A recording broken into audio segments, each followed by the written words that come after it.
تاسو به دا خبره ډیره اوریدلی وي چې شهر ناپورسان دی د تپوس څوک نشته دی. نو شهر ناپورسان یو علاقه وه چې په دې ویډیو کې در سره د شهر ناپورسان مکمل یو کیسه در سره شریکه کوم چې تاسو اورئ او به هم خاندئ او حیران به هم شئ. اوس دا کیسه حقیقت ته که دروغ ده دا لا زه هم خپله 100% کنفرم نوم، خو دا کیسه در سره کوم هغې نه پس په تاسو کامنټ لازمي کوئ چې دا کیسه حقیقت دی که نه، دا شهر ناپورسان په حقیقت کې یو علاقه وه که نه دا هسې چا یو کیسه جوړه کړې ده. ګوره د شهر ناپورسان کیسه څه داسې ده چې شهر ناپورسان یو ښار و جي چې هغې لا یو استاد او یو شاګرد یو ورځ هلته لاړل، هلته شیفت شو، استاد مو او شاګرد مو. شهر ناپورسان کې دا چلو چې دغلته ګډ وډ حل و، دلته هر شی په 1 روپۍ باندې و. که چا به روغ ګډه ایشتو نو هم په 1 روپۍ و، که چا به کیلو غوښه ایشته به هم په 1 روپۍ وه، که چا به سبزي کیلو اخیسته به هم په 1 روپۍ و، که چا به روغ د سبزۍ پټۍ ایشتو به هم په 1 روپۍ و، که چا به میخه ایشته به هم په 1 روپۍ و، کیلو غوښه که د میخې چا ایشته او هم په 1 روپۍ و. مطلب ګډ وډ حل و. شهر ناپورسان و، هر څه په 1 روپۍ باندې و. نو د شاګرد خپل استاد له د استاد خپل شاګرد له وی چې یاره دلته نه خو دلته خو شهر ناپورسان دی ګډ وډ حل دی، دلته خو زما استاد قیمت یو دی، زه استاد یم او ته شاګرد دی، د ستام دلته یو قیمت دی او زما هم دلته یو قیمت دی، نو دلته ژوند نه کوو چې دلته نه ځو. نو دغه استاد ته د خپل شاګرد وی چې زه خو نه دم، زما خو دا ښار ډېر زیات خوښ شو، دلته خو زه خپل بزنس شروع کوم، خپل کاروبار روانوم، په روپۍ به میخه اخلم او هغه به حلالوم او بیا به د هغې غوښه په روپۍ کیلو خرڅوم، نو دې کې به زه ډېر مالداره شم. مطلب لنډه خبره ده چې هغه شاګرد خپل استاد رخصت کو، استاد دغه شهر ناپورسان نه لاړو ځکه دلته خو ګډ وډ حل او دغه شاګرد یې پاتې شو. دې شاګرد دلته بزنس روان کو، ښه زبردست بزنس روان کو، میخه به یې راوسته وه، بیا حلالوله او په کیلو به یې غوښه په روپۍ خرڅوله، نو یې بوله ډېر غټ پرافټ کولو. شاګرد ډېر زیات خوشحالو، مالداره شو شاګرد جي. بیا داسې چلو چې ورځ په دغه شهر ناپورسان کې یو غل یو کور ته واوړېدو. څه ټایم چې دې غل غلا وکړه او واپس راوړېدو نو دی په یو ناوه باندې راوړېدو چې په ناوه باندې داسې دی راکوزېدو د هغه دیوال نه، نو هغه ناوه ورپسې راووته او دا غل چې کوم دی راپرېوتو، خپې ماته شوه. نو غل چې راپرېوتو غل تللی دی باچا له، غل تللی د باچا له سیکه شهر ناپورسانو، غل په هغه کور والا باندې کیس وکړو د باچا په عدالت کې چې زه د کور له غلا لوړېدلم او واپس چې راوړېدم واپس څه ټایم نو دا ناوه په ما پسې راووته، د کور والا دا ناوه کچه جوړه کړې وه، د دې ناوې په وجه باندې زما چې کوم دی خپه ماته شوه. ځکه شهر ناپورسان عجیبه خبره ده واورئ جي. باچا چې کوم دی کور والا راغوستی دی، باچا کور والا ته ویلي چې ټول کور دی ښه مضبوط جوړ کړی دی او ناوه د کمزوري جوړه کړې وه، ستا د کمزوري ناوه په وجه باندې دا غل چې کوم دی د خپه ماته شوی او تعالی به اوس مونږ سزا درکو، پانسي کو دي.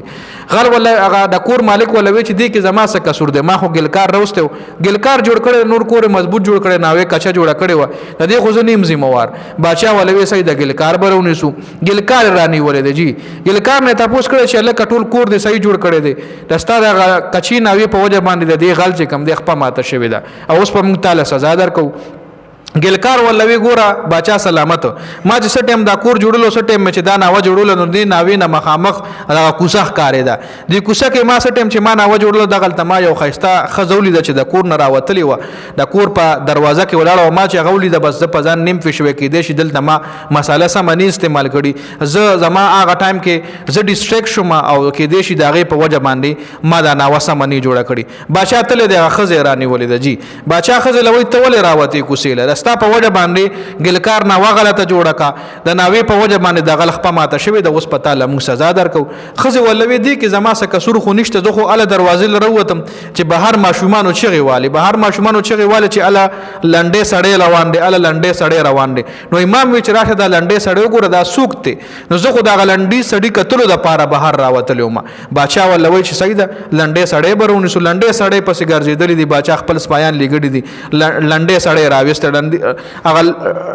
لنډې سړی چې کوم دی هغه له باچا وایي چې تعالی به خو اوس مونږ پانسي درکوو، د ستا په وجه باندې ته په کوڅه کې تېرېدې، د ستا په وجه باندې دا ښځه راووته، د ښځې په وجه باندې ګلکار غلطه ناوه جوړه کړه او د هغه ناوې په وجه باندې دغه غل راپرېوتی د خپې ماته شوې ده. لنډې سړی چې کوم دی هغې ګیر کړی، لنډي سړي له ویلي چې تعالی به مونږ اوس سزا درکوو. لنډي سړي سره د هغې جواب نه وه، څنګه چې د نورو جواب ورکړو داسې لنډي سړي سره جواب نه. لنډي سړي دپاره باچا سلامت چې کوم دی د پانسۍ اعلان کړی دی چې کله د پانسۍ ورځ راغلې ده نو لنډي سړي له چې څه ټایم هغه د پانسۍ هغه پند دانې هغه پړې غونته چې کم جوړ کړي وي نو کې به چې لنډي سړی د اثر ورکوله پکې فټ راتلو نه شهر ناپرسانو نو بچا سلامت لا خپل سپایانو وی چې یاره بچا سلامت په دې پړ کې خود دې لنډي سړی د سټ ناراضي اوس پس کو بچا سلامت ولوي چې د سټ پکې ناراضي داسې سړی وسګوري چې داغه سټ پکې راځي چې هغه پکې مونږ پانسي ورکو اچي بکې صدا ما چې وره د امام خان دل چې لکه دا څنګه شهر ناپرسان لکه تاسو به مستا سوچ کوي چې دا څه کیسه روانه کړې ده اګه دې بګت دي جی خو ما وره نو ما تاسو سره هم شریکه کوم انټرېسټینګ غونټه سټوري ده خوس خبره کم خوالاړه بچا سپایان چې کم دی غوس داسې سټ پسې ګرځیدل چې په دې پړی کې خم په دې پړی باندې خ فکس راشي جی بازار کې ګرځیدل چې په هغه کساب باندې ورغلی دي په هغه شاګرد باندې ورغلی دي کم شاګرد چې د استاد نه په دې شهر ناپرسان کې پاتې شو هغه د کسابۍ په دکان کې ناستو خمالدار شو تاسو لما ویلی غوخه ماخه خړلې خپل بزنس جوړ داغه د سټ راغټ شو